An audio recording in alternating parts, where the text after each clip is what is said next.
அஸ்ஸலாமு அலைக்கும் வரஹ்மத்துல்லாஹி வபரகாத்துஹு. நீங்கள் ஒரு விஷயம் ஒன்று செய்கிறதுக்காக ஒரு பிளான் ஒன்று பண்ணிடுறீங்க, திட்டம் ஒன்று போட்டுறீங்க. அந்த போட்ட திட்டத்தை வந்து நீங்கள் எப்படி இங்கிலீஷில் சொல்ல போகிறீங்கன்றது தான் நான் இன்றைக்கி சொல்ல போகிறேன். ஓகே தானே?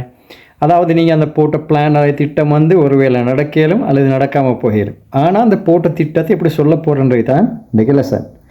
ஓகே, உதாரணமாக வந்து நீங்கள் உங்களோட ஃப்ரெண்ட் ஒன்றை 9 மணிக்கு சந்திக்கிறீங்க, அதுதான் உங்களோட பிளான். இப்போ நீங்கள் சொல்ல போகிறீங்க, I am supposed to meet my friend at 9 o'clock. I am supposed to meet my friend at 9 o'clock. இது விளையாட்டானே? ரைட், இன்னொரு எக்ஸாம்பிளுக்கு வரேன். நான் வந்து 7 மணிக்கு எழும்புகிற நோக்கம் எனக்கு இது. என்ன பிளான் வந்து 7 மணிக்கு எழும்புறது. ஒருவேளை எழும்பலாம் அல்லது எழும்ப போகலாம். ஆனால் நீங்கள் சொல்லுங்கள் எப்படி, நான் பிளான் பண்ணிடுறேன் 7 மணிக்கு எழும்புறதுக்கு. அப்போ எப்படி சொல்லுவீங்க? I am supposed to wake up at 7 o'clock. I am supposed to wake up at 7 o'clock.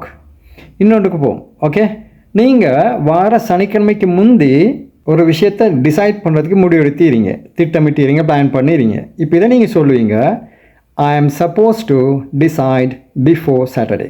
I am suppose to decide before Saturday.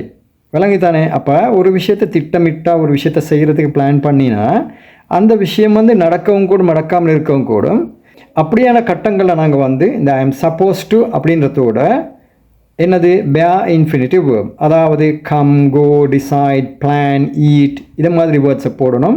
அப்போ இது என்ன சொல்லுதுன்னு கேட்டால், நீங்கள் எதிர்காலத்தில் ஒரு விஷயத்தை திட்டமிட்டீங்கிற விஷயத்தை சொல்கிறதுக்காகத்தான் நாங்கள் இதை பாவிக்கிறேன். இந்த வீடியோ, இந்த லெசன் உங்களுக்கு விளங்கியிருந்தால் கட்டாயமாக நீங்கள் ஒரு லைக் பண்ணணும். இல்லாட்டி வந்து விளங்கிச்சின்னு கீழே இன்ஷால்லா கமெண்ட் பண்ணுங்கள். நீங்கள் அப்படி லைக்கோ அல்லது கமெண்ட்டோ பண்ணினா தான் எனக்கு விளங்கும், நான் உங்களுக்கு சொல்லித்தரது உங்களுக்கு விளங்கிச்சா இல்லையான்னு சொல்லி. இன்ஷால்லா மீண்டும் ஒரு வீடியோவில் சந்திப்போம். அஸ்ஸலாமு அலைக்கும் வரஹ்மத்துல்லாஹி வபரகாத்துஹு.